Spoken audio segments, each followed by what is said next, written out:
Hello everyone, and welcome to the Self-Improvement Project. If you are looking for a podcast that covers living well, positive thinking, a growth mindset, and just generally having a healthy lifestyle, you're in the right place.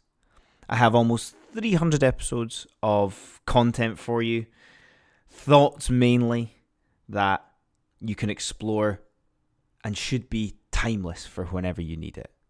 So, on top of enjoying today's episode, enjoy digging deeper into all of the content that I have on the podcast. Enjoy the show. Hello everyone, and welcome to today's episode of the Self-Improvement Project. I hope you are well. I hope you've had a good week. And I hope whatever your week has brought you since you perhaps last listened is something that's maybe calming, something that is soothing your mind at the moment. Something I wrote about in my weekly email that was probably from yesterday's edition was a thought around how sometimes the most obvious things in our life, maybe how we feel or how others perceive us, takes a long time for us to realise. One realisation I've had recently has been how passionate I am, how much I care about living well. As simple a term as it is, I've always wanted to make sure that everything is meaningful, everything is fulfilling. Ironically, even the dull moments, I want to make sure that there's a purpose behind them. There's a reason for it. I distinctly remember a few months ago when I had a friend visiting from London. We had 3 or 4 hours to kill with no plans. And the most beautiful moment or beautiful part of that was we have time to waste. Let's waste it doing nothing. We went for a wonderful walk through the local park. I showed him some of the sights, and that has so much meaning, purpose, fulfillment behind it. When was the last time you did anything without an agenda, without a purpose? This can be so grounding somehow, especially when we're always on doing things, completing to-do lists. There's these moments that we can capture in order to live well.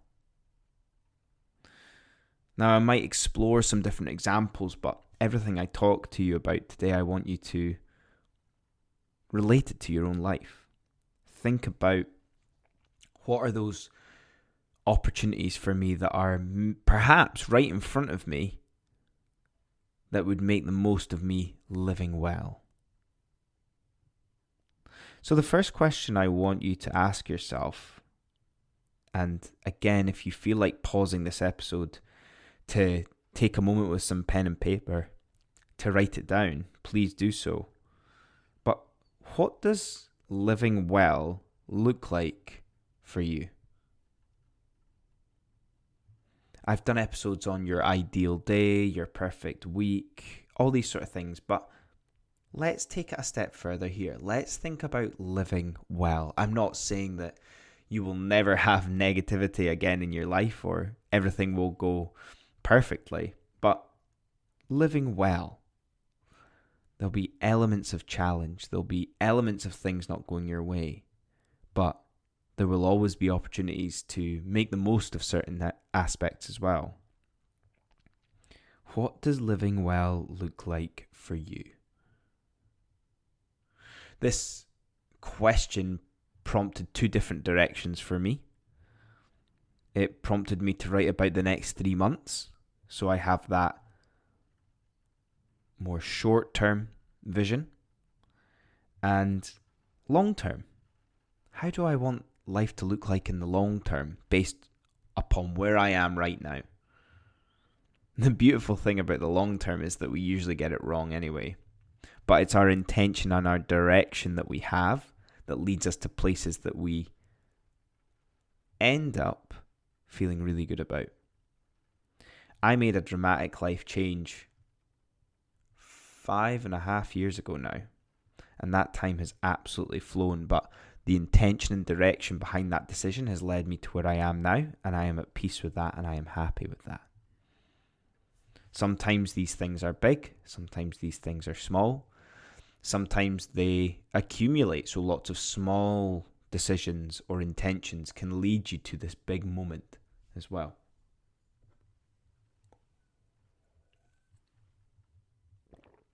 I'm obviously here to encourage you to think about and define what living well is to you. I sit here in the morning with the rain hitting the window, with my coffee, talking to you. I write a little bit in the morning as well. Those aspects, for me, are examples of me living well. If it helps, break your day into different parts. The morning, the afternoon, the evening, or even phases of work. Maybe you do certain things in the morning at work, the time that you start, the time that you finish. All of these aspects are specific and tailored to you.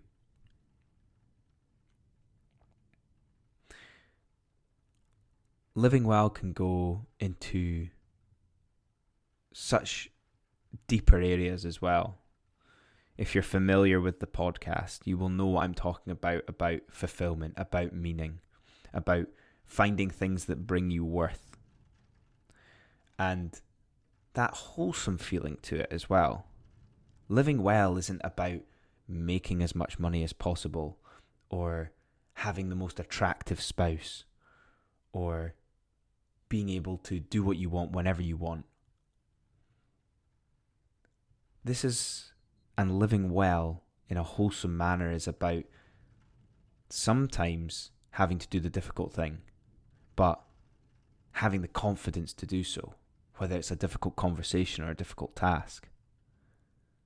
Wholesomely living well is also about perhaps doing exercise that pushes us a little bit, or it's sometimes the thing that we don't want to do but we know is good for us. These are examples of accumulatively living well. Knowing that your future self will thank you for doing these things. And this is why it's so important to acknowledge those dull moments as well. Like I was saying, there's nothing better than when you have nothing to do and just spending time wasting it, especially with people that you love or just doing things that you love. Everybody has their own unique interests and hobbies, and actually having time for that is an example of you living well. 99% of the population would not enjoy spending their mornings sitting down, writing and creating a podcast episode. But that's what adds the beauty to it as well. What are those things that you're not making time for, but would dramatically increase your fulfillment in life? Think about that 80-20 rule. What are those 20% of things that would bring you 80% of your joy?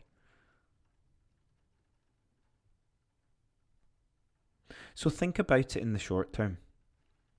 In the next few months, how can you live well from your own definition of it? And long term, even if that's beyond the 3 months of the rest of the year, whether that's in the next year, whether you want to look at that for the next 5 years, how would you define living well? I always think about this long-term side of things as well. As I age, you enter different stages of life, and living well is defined differently. Think of the classic example of when someone is very career driven and then they have kids. That is two distinctive stages of life. And living well means completely different things from those two situations. I also think, again, this is maybe random, but the example of athletes from when they were an athlete and then when they're retired, the definition of living well is so vastly different, but it doesn't mean that either is impossible. It's our ability to adapt, our ability to adjust and change. So give yourself a break. Go easy on yourself if you're thinking that you're not maybe living as well as you could at the moment. Because there is a huge opportunity, and you are probably better at change than you give yourself credit for. Guys, I'm going to leave you there. I hope you enjoyed that. I hope it's provoked some thought for you. And as always, if you want to write to me with your 3 months, your short term, your long term, your 5-year plans around living well, I would love to hear them. But otherwise, guys, have a wonderful week. I hope you have a great time. I hope you manage to sprinkle some elements of living well into your life and see how it makes you feel. Otherwise, guys, I will see you all next time. Cheers.